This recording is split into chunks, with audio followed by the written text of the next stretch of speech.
దానిని చెప్తాను వినండి. ఒకరోజు కైలాస పర్వతమున శివుడు తన సింహాసనము మీద కూర్చుని ఉండగా పార్వతీదేవి ఆయనను సమీపించి, దేవా, లోకంలో స్త్రీలు ఏ వ్రతం చేస్తే సర్వ సౌభాగ్యములను పుత్ర పౌత్రాదులను కలిగి సుఖ సంతోషాలతో ఉంటారో అటువంటి వ్రతమేదో సెలవీయండి అని అడుగగా పరమేశ్వరుడు ఇలా చెప్పాడు. ఓ దేవి, స్త్రీలకు పుత్ర పౌత్రాది సంపత్తులనిచ్చే వ్రతం ఒకటి ఉంది. దాని పేరు వరలక్ష్మీ వ్రతం.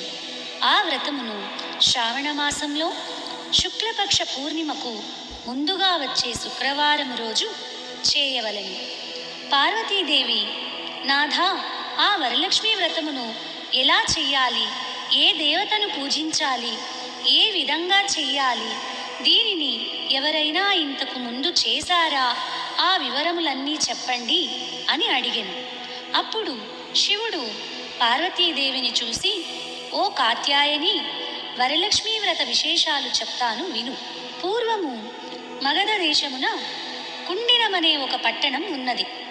ఆ పట్టణము నిండా బంగారు ప్రాకారములు, బంగారు గోడలు గల ఇళ్ళున్నాయి.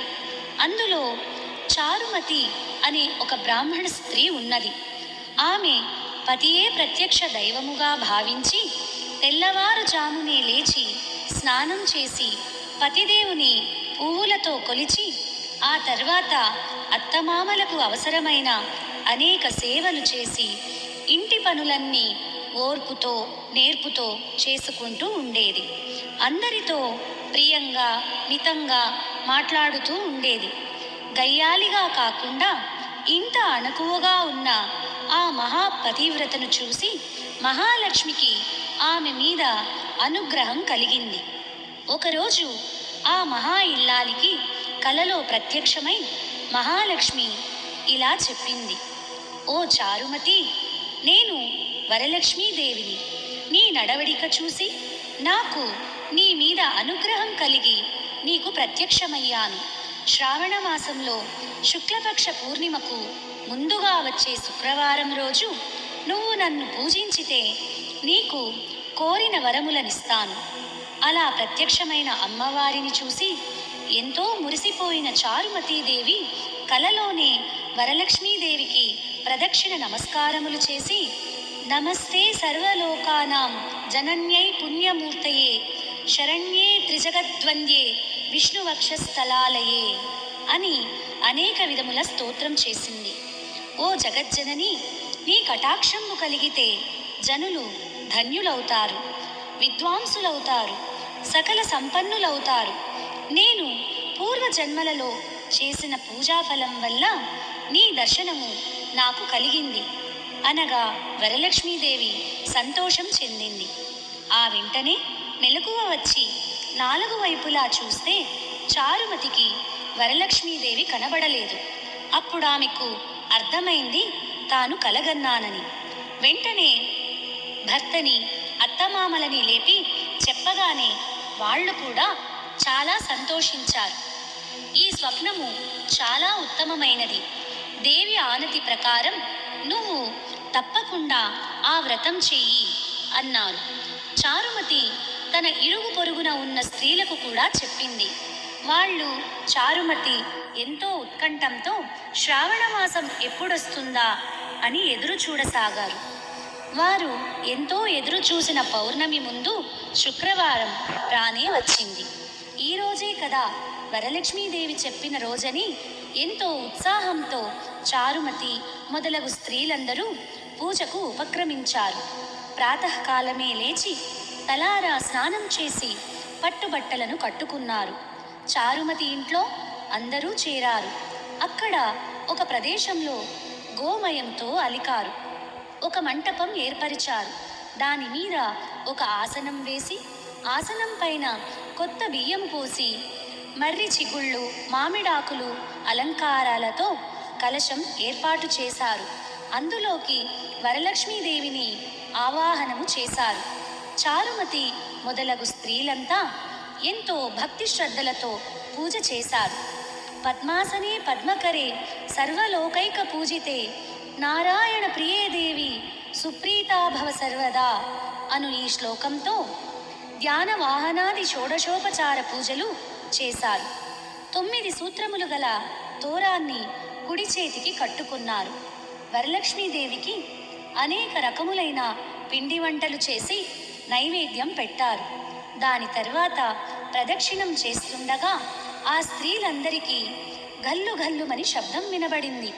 వెంటనే తమ కాళ్లను చూసుకుంటే గజ్జెలు మొదలైన ఆభరణములు కనిపించాయి. చారుమతి మొదలైన స్త్రీలంతా వరలక్ష్మీదేవి కృపా కటాక్షములు కలిగాయని ఎంతో మురిసిపోయారు. రెండో ప్రదక్షిణం చేయగానే చేతులకు ధగధగలాడే నవరత్నాలతో కూడిన కంకణములు మొదలైన ఆభరణములు కనిపించాయి. ఇంకా వాళ్ళ ఆనందం ప్రత్యేకించి చెప్పేదేముంది? మూడవ ప్రదక్షిణం పూర్తి కాగానే ఆ స్త్రీలంతా సర్వభూషణాలంకృతులయ్యారు. చారుమతి మొదలైన ఆ స్త్రీల ఇళ్లన్నీ స్వర్ణమయాలయ్యాయి. వాళ్ళకి రథగజ తురగ వాహనాలు ప్రసాదింపబడ్డాయి. చారుమతి ఇంటి నుంచి ఆ స్త్రీలను తీసుకొని పోవడానికి వారి వారి ఇళ్ల నుంచి గుర్రాలు, ఏనుగులు, రథాలు, బండ్లు వచ్చాయి. ఆ స్త్రీలు చారుమతి కలిసి వారి చేత శాస్త్ర ప్రకారం పూజ చేయించిన బ్రాహ్మణోత్తమునికి గంధం, పుష్పం, అక్షింతలతో పూజించి 12 కుడుములు వాయనమిచ్చి దక్షిణ తాంబూలములిచ్చి నమస్కరించారు. బ్రాహ్మణుడు వారిని ఆశీర్వదించారు.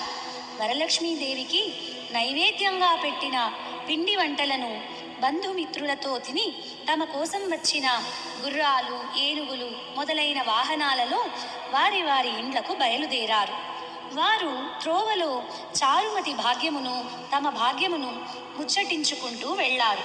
లక్ష్మీదేవి తనంతట తానే స్వప్నములో వచ్చి ప్రత్యక్షమవటం అంటే మాటలా? చారుమతి ఎంత అదృష్టవంతురాలు అనుకున్నారు.